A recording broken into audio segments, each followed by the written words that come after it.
Well, back to another match review, and Scotland have drew 2 each with Austria, and I think a massive point, because in my opinion, I think if we get beat here, we're out of the comp. I think we're not qualifying for the World Cup. You just got to think it logically. You're losing 3 points to the team we're directly going to be battling for second. You look at the rest of this group, right, are you going to get 12 points against Moldova and Faroe Islands?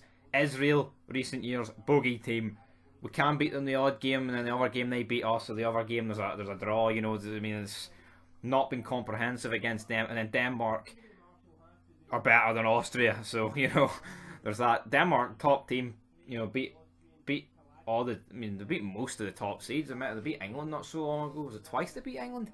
You know, and Denmark. I mean, definitely yes, you will take them at the top seeds, but they're no mugs. You know, I think it would be a struggle for us to think about picking up 4 to 6 points, for example, against Denmark. And I think for that reason alone, I think if we honestly could beat the night, we're out. People can say I'm thinking too prematurely there, but I'm so glad we got a point.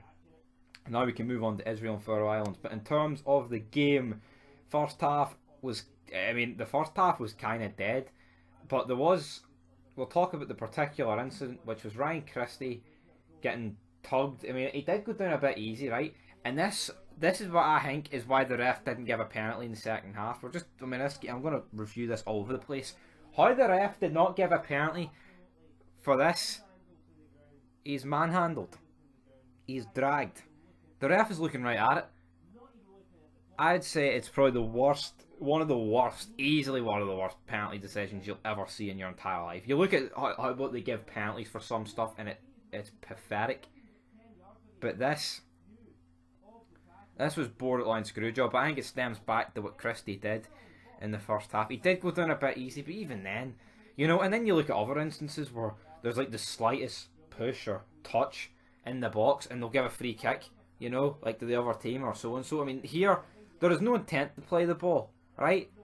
He's just dragged him to the floor, and half the time the guy's not even looking at the ball, so you can't even argue that. How this isn't a penalty, I don't fucking know, right? I really don't. In terms of, we'll go back to the first half, Robertson, I think, had a shitter.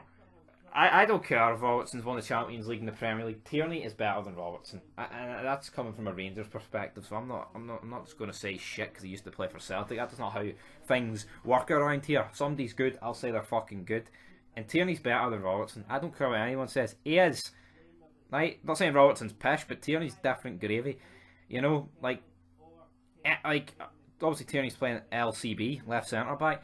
But anytime he did bomb forward, it was a lot more dangerous than Robertson. All of Robertson's crosses and corners were just, they weren't exactly up to it. There was a few, I'm not going to say they're all bad, but I just think Tierney's final product is a lot better than Robertson's. And I think he's just got a lot more pace as well than Robertson.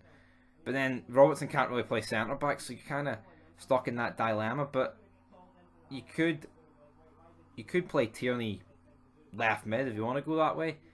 But you know, don't. And then in terms of their first goal, we also had that chance in the first half where the goalie played it straight to Dykes, and then he played to Christie, and then decent save. He did recover, but yeah, that's really all that happened in the first half. There wasn't a particular insane amount of stuff going on, but into the second half, their goal comes for a long shot.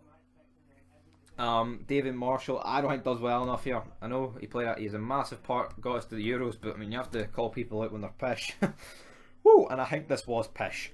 I think he could have did a lot better. The commentators were almost kissing his ass, trying to make it seem better than what it really was. But he parries it straight out to Kalishig. That's who we'll go with. And he taps in, easy enough goal. We bring on Shea Adams for Stuart Armstrong. I don't think Shea Adams had the greatest gaming off time, but I feel like we improved so much when we went to 2 up top, so you can factor him into that if you want. And then we get a free kick. The ball is whipped in. Grant Hanley, who I think's pish and should be nowhere near this squad, gets the goal. So I'm all for Grant Hanley. And then, like 5 minutes later, even though we're actually playing great at this stage, he takes off Dykes and brings on Cal McGregor. Like, I get Steve Clark's got us to Euros, guys, right? I am very appreciative of that. Brilliant. But come on, man. If you're playing good, don't change it. And a win's massive here. And then, like, he'd argue, oh, but I didn't want to lose. And then what happens 2 minutes later? They go up the park. And, I mean, it's a great header. Marshall can't do anything about this one, you know. That flies into the back of the net. 2-1. You're hitting there thinking, oh, man. Brutal. But then the big man. We had a corner. Gets whipped out. It's flew over the top to big John McGinn. He looks offside. We're waiting for the flag to go up after he hits his mega overhead kick. Goes into the bottom right hand corner. It never goes up. And that was that. He made it 2 each. And then after this, there wasn't really particularly any more chances. There was a couple going forward, but they kind of just petered out. And yeah, we kick off the group with a point, which is no bad. You know, I think a point's no bad. As long as we can perform away in Austria.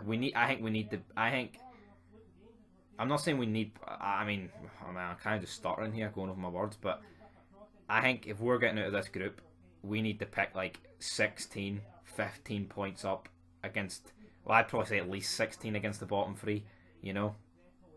Bottom three teams, maybe just, like, you'd probably take 4 points against Israel now, would you? Even though they're nothing special, but we make them look special. But anyway, guys, that will do it for this match. If you'll be back with the next one, I think it's Israel, and then it'll be Faroe Islands. So anyway, leave your thoughts down below. But until then, peace.